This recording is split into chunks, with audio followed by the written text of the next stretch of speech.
यहाँ का मौसम कभी भी बिगड़ सकता है।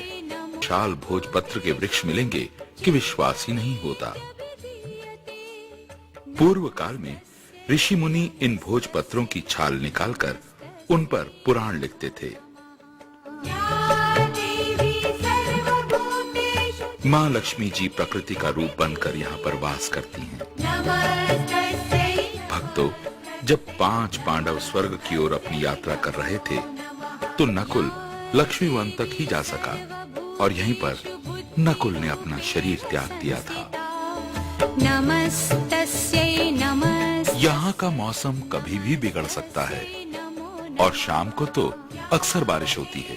सर्वभूतेषु बुद्धिरूपेण संस्थिता। यात्री स्वर्गारोहिणी यात्रा का पहला विश्राम लक्ष्मीवन में ही करते हैं। नमो नमः। आसपास छोटी छोटी गुफाएं हैं। ज्यादा यात्री हो तो चट्टानों की ओट में तिरपाल लगाकर गुजारा कर लेते हैं। इस यात्रा में यात्री को अपने साथ टेंट ले जाना अति आवश्यक है। दूसरे दिन सुबह सुबह यात्री ओम नमो नारायण का जाप करते हुए अपनी यात्रा प्रारंभ कर देते हैं। कुछ यात्री यहीं से वापस लौट जाते हैं।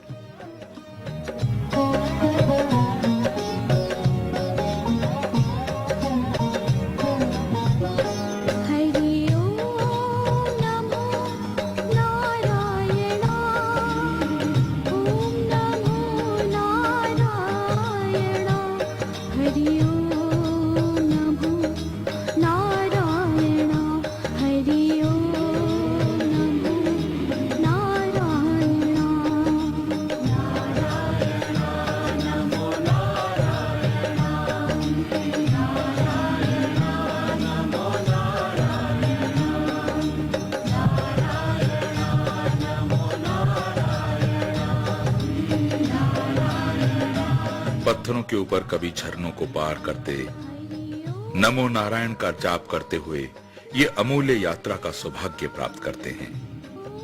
यहाँ पर जो यात्री नंगे पांव यात्रा करता है उसे एक कदम से एक अश्वमेघ यज्ञ का फल प्राप्त होता है।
कहीं कहीं पर गुफाएं भी नजर आती हैं। चारों ओर बहुत ही खूबसूरत प्राकृतिक सौंदर्य देखने को प्राप्त होता है और यात्री इन सब को प्रणाम करते हुए नारायण नाम जपते रहते हैं। श्रीमन्नारायण नारायण हरि हरि।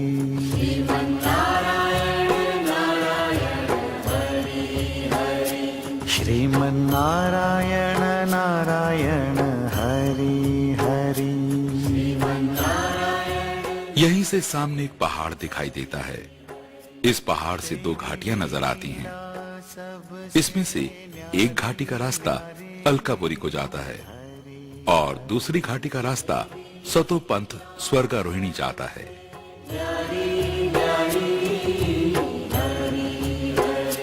जय जय नारायण नारायण। और अलकापुरी से ही माँ अलकनंदा का उद्गम स्थल है। ग्लेशियर के बीच से माँ अलकनंदा निकलती है। वास्तव में मां अलकनंदा स्वर्गारोहिणी के पास विष्णु कुंड से निकलकर अलकापुरी में दिखाई देती है, इसलिए इसको विष्णुपदी गंगा कहते हैं।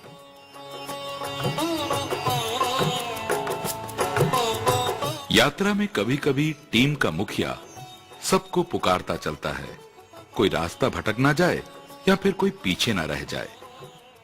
सामने ही पहाड़ की एक दीवार सी दिखाई देती है। इस दीवार नुमा पहाड़ पर हजारों झरने दिखाई देंगे, जिन्हें देखकर यात्री अपनी थकान भूल जाता है, प्रभु की अपार माया के दर्शन करता है। ऐसा मनमोहक दृश्य शायद ही कहीं संसार में देखने को मिले। इन दृश्यों को देखकर यात्री गदगद हो जाता है। अतः इस स्थान को सहस्त्रधारा के नाम से जाना जाता है। नारायण हरि हरि। भक्तजनों, 5 पांडवों में से सहदेव इस स्थान तक ही आ सका था और सहस्त्रधारा के पास सहदेव ने अपना शरीर छोड़ दिया था। जय जय नारायण नारायण। इस यात्रा में यात्रियों को कुछ कुत्ते अवश्य मिलते हैं, परंतु 2 कुत्ते ऐसे होते हैं जो यात्रियों के साथ चलते हैं और यात्रियों को सतोपंथ तक छोड़कर आते हैं। बड़े आश्चर्य की बात है, जब 5 पांडव स्वर्ग गए तो उन्हें भी रास्ते में एक स्वांग मिला था।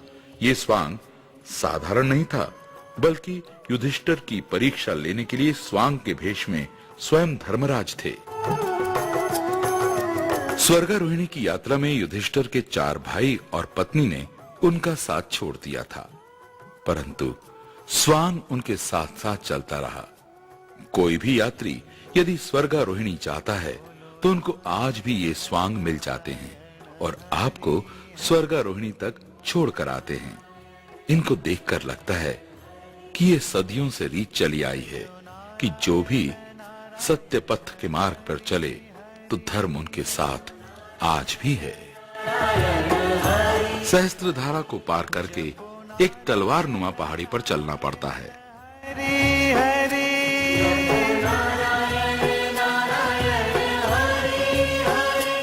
इस समय हम बादलों के बीच में पहुंच गए हैं। पहाड़ की दोनों ओर खाई है, बिल्कुल पहाड़ की नोक पर चलना कठिन है। इस समय हम नीलकंठ पर्वत के पीछे हैं। ये नीलकंठ पर्वत का पीछे का भाग है, यानी ठीक श्री केदारनाथ के पीछे का भाग। यानी हम श्री केदारनाथ के ठीक पीछे चल रहे हैं। आगे नीचे उतरकर मैदानी जगह आती है। रास्ते में नारायण भक्त को कुछ संत मिलते हैं जो स्वर्गारोहिणी से लौटकर आ रहे हैं। उन्हें प्रणाम करते हुए आगे आता है एक मैदान।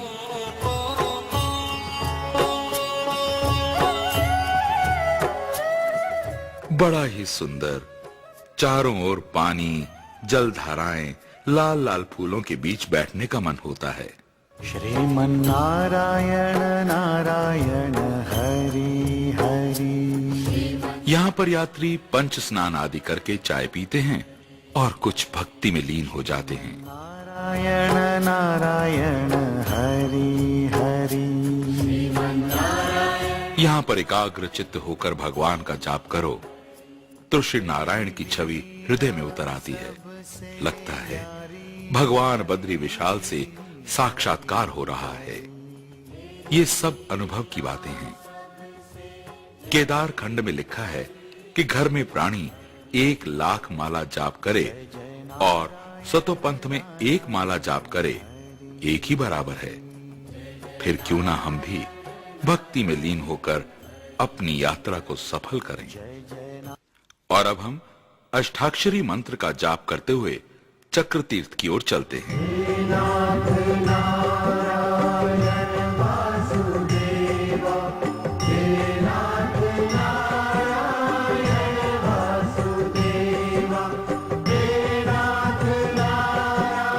सहस्त्रधारा से 3 किलोमीटर चलने के बाद आता है चक्र तीर्थ।